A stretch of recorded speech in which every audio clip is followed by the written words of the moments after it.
Through this and Extraction, I can definitely say that Netflix is trying to crown the market with some of the best action films thus far, starting out in this brand new decade, because dang, this was awesome.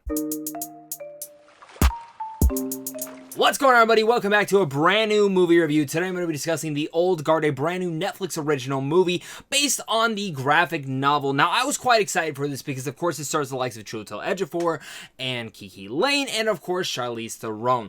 I love this cast. I love this concept of a covert team of immortal mercenaries who are suddenly exposed and must now fight to keep their identity a secret just as an unexpected new member is discovered. And love that concept. Love that the concept of immortal mercenaries who have been around for decades, centuries, generations are now in modern time scenario and dealing with everything going on. Again, very interesting. And after earlier this year with Extraction, which I was a major fan of as well, had its limitations when it came to a story and character progression and all sorts of stuff like that, but the action was fantastic in there. The action was absolutely great.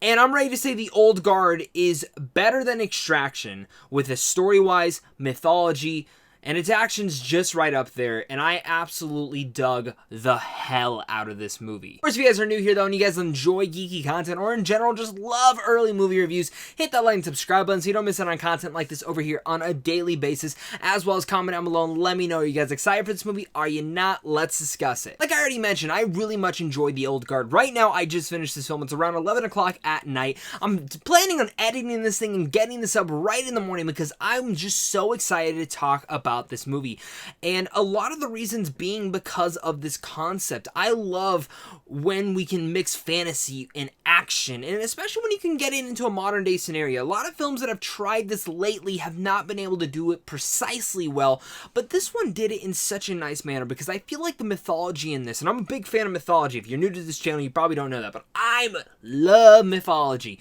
When a good mythology is put back there, I want to see all of it I can, and this film gave me enough of it to the point where I'm like, you could do spin-offs, prequels, sequels, a series. You could do so much with this world, and in general, the decades, the generations, the centuries that these mercenaries have been around. You can play with so many different genres, so many different areas of the world, and I think it would be absolutely phenomenal to really be diving into that necessarily, and I think that is something that the potential of this just gets me so giddy and excited, and especially in the way that this film ends, you know, it leaves it open for a sequel, but definitely the way that it leaves it open, it ended, I'm like, I want my sequel right now, please. That's something that, again, I was very much anticipating. That was something I'm very much excited about because The Old Guard kicked so much ass, and it wasn't just because of the mythology, guys. It was also because of the fantastic action sequences. And in general, you know, sometimes it uses shaky cam, but it uses it to its advantage. The way that the scenes are all edited feels a little bit haphazard, but at the same time, it feels like you were actually there, and you can see everything going on from a wide lensed angle. You can see people getting their arms chopped off, getting flipped over, and then a bullet going straight through this other guy's head. It kind of reminded me of Kingsman mixed with the Bourne Ultimatum series, and if that doesn't get you excited, I don't know what will. These immortal mercenaries definitely use as much as they possibly can. They got guns, they got swords, they got axes, they have a wide variety of weapons that they use throughout this movie, and each and every one just made for a very satisfying action set piece, and especially a death for some of these terrible people they are taking out. Absolutely, the performances in here are top notch. Really, I gotta give a shout out because while I mentioned the main three cast members of this, definitely the supporting cast in here is also great. Whether it's a shout out to Matthias Schoenaerts, who plays Booker, Marwan Kenzar, who plays Joe, and Luca Moreno, who plays Nikki, each and every one of those characters has a moment that really opens their character development up just a tad bit to the point where you understand their characters, understand where they're coming from, their motivations, how they felt over the centuries and generations, and what it means to be an immortal mercenary. What are the cons to having this immortality to you? You understand that through this film, and I thought their perspectives were actually some of the best, and especially when you jump into Charlize Theron, who just nails it in every single role. I love her as Furiosa. I love her in every single role and movie that she's ever done. She's absolutely one of the best actresses working today, and in this film, she proves it once again, because I did not see Charlize Theron. I saw Andy, her character that she totally embodies in such a phenomenal way, and you absolutely can't get her out of your mind with how badass she is in here. And again, giving that character development that is needed and necessary for her character. Kiki Layne, who really blew me away from Beale Street a couple years back, she's great in here as well.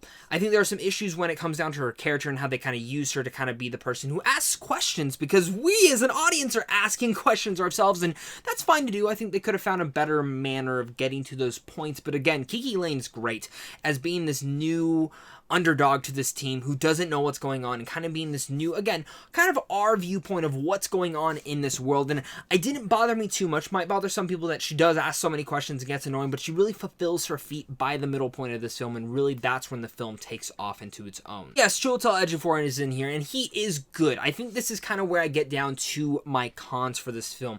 Not getting into any spoilers necessarily, but Chiwetel Ejiofor's character, I thought there could have been a little bit more motivation behind his character, and in general what his goals were and striving for. You can kind of understand where he was going for, but they never directly mention it or directly got into his character too much. And when we're talking about characters, the main villain of this absolutely is just a snotty-nosed brat. I didn't care for this villain at all. I thought it was just a kind of a poor villain. And when you watch a movie and the main heroes are so well done, usually something's gonna lack. It wasn't the action, it wasn't the mythology, it wasn't the main characters, it was the main villain in this issue, where I wanted something more to go on with his character, and it just never did. It was the plain advantage was just to me. But in general, still, that's such a minor con to such a great action film. Netflix is hitting it out of the park with these action films lately, and I can't wait to see what they do next. I want more Old Guard. I definitely want more from this world, whether it's a prequel, a sequel, a spin-off, whatever it is. There's so much to dive into this world, and I want it all. Before I give you guys my final thoughts on the Old Guard, make sure to comment down below. Let me know your guys' thoughts. Are you guys excited for this movie? Are you not? Tell me down below what your guys' thoughts are, as well as hit that like and subscribe button so you don't miss out on any geeky content or early movie reviews like this on a daily basis, as well as head on over to Sandwich on Films on how to see films early. And of course, just a big thank you to you and a big thank you to my Patreon supporters, because without you, I wouldn't be able to do this. Old Guard might have immortal mercenaries, but they are absolutely charismatic, gives lots of character and lots of meanings to what immortality can do to one person. The pros, the cons to it, you see it all. But the Old Guard really specializes inside its mythology, which is amazing. I wanted to explore even more of that, even though they already gave me a lot of it. I want more of that. It left me with an ending that left me feeling satisfied, but waiting for the next thing. I can't wait to see where they go with this world. Again, no matter what time zone they go to, of course, I want them to explore the story a little bit more. There is so much potential inside this property, and I really hope a lot of people start to tune into this. The performances are really, really good, especially when it comes to Charlize Theron, which is another transformation performance into this great action star. We've seen her do it before, and she does it all over again in here. Kiki Layne is just a sweet, sincere character who really gets thrown into everything going about and loses a lot. Again, she is kind of our character.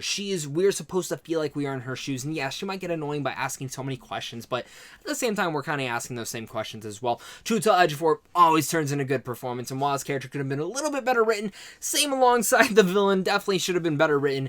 This film only lacked on that part. There are some weird musical cues here and there, but that's such a minor issue to what really got me into this, which again, great mythology, great characters, and an excellent action set pieces throughout the whole entire film that hooked me and made me not want to stop watching this. I can't wait to watch this film again. I thought this was such a great blast at home, and while we're in the middle of summer with really no big summer blockbusters coming out, the Old Guard is definitely the big summer blockbuster of this month, since everything is continuing to be pushed back due to everything going on in this world. So with all that said, I'm going to give the Old Guard an A-. Let me know what you guys' thoughts are down below. Are you guys excited for this movie? Are you not? Again, this one really blew me away.